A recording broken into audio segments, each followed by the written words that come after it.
విద్యారంగ సమస్యలు పరిష్కరించాలని డిమాండ్ చేస్తూ ఈరోజు వామపక్ష విద్యార్థి సంఘాల ఆధ్వర్యంలో రాష్ట్ర వ్యాప్తంగా కేజీ నుండి పీజీ వరకు విద్యా సంస్థల బంధుకు పిలుపునిస్తే రాష్ట్ర వ్యాప్తంగా విద్యా సంస్థలని స్వచ్ఛందంగా బంధుకు మద్దతు తెలియడం జరిగింది.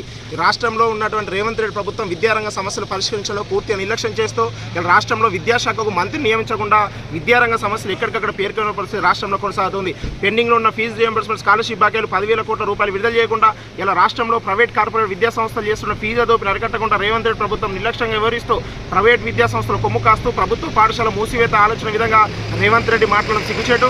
రేవంత్ రెడ్డి ఒక్క గురుకులాలు కానీ సంక్షేమ హాస్టల్ కానీ ప్రభుత్వ పాఠశాల కళాశాలలు సందర్శించకుండా తనిఖీలు చేయకుండా ఏ ఒక్కరోజు ప్రభుత్వ పాఠశాల విద్యార్థుల సంక్షేమ పట్ల రేవంత్ రెడ్డి ప్రభుత్వం కనీసం ప్రేమ ఇవ్వకుండా నిర్లక్ష్యం చేస్తున్న పరిస్థితి రాష్ట్రంలో కొనసాగుతుంది.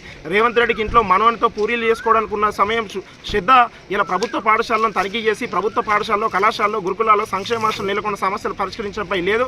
రాష్ట్రంలో విద్యాశాఖ మంత్రి లేకపోవడం మూలంగానే రాష్ట్రంలో సమస్యలని పేరుకుపోతా ఉన్నాయి. రేవంత్ రెడ్డి తన వద్ద విద్యాశాఖ పెట్టుకొని ఎవరికి అపాయింట్మెంట్లు ఇవ్వకుండా ఇలా ప్రైవేట్ పాఠశాల ప్రారంభంలో పోతూ ఇలా ఒక నియంత్రణగా రాష్ట్రంలో వివరిస్తూ ఇలా హోంశాఖ విద్యాశాఖ రెండు ముఖ్యమంత్రి రేవంత్ రెడ్డి తన వద్ద పెట్టుకొని విద్యారంగ సమస్యలు పరిష్కరించకుండా విద్యారంగ సమస్యలపై ఉద్యమిస్తున్నటువంటి విద్యార్థి నాయకులను అడ్డుకునేందుకే హోంమంత్రి తన వద్ద పెట్టుకున్నాడు తప్ప కానీ ఇలా విద్యారంగ సమస్యలు పరిష్కరించడానికి విద్యాశాఖ ఏమాత్రం రేవంత్ రెడ్డి వద్ద లేదు.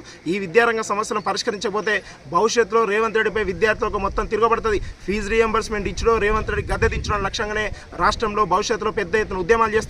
ఫీజుల దోపిడీని అరికట్టబోతే రేవంత్ రెడ్డి సీటును గద్దె దింపడం ఖాయమని సందర్భంగా హెచ్చరిస్తా ఉన్నాం.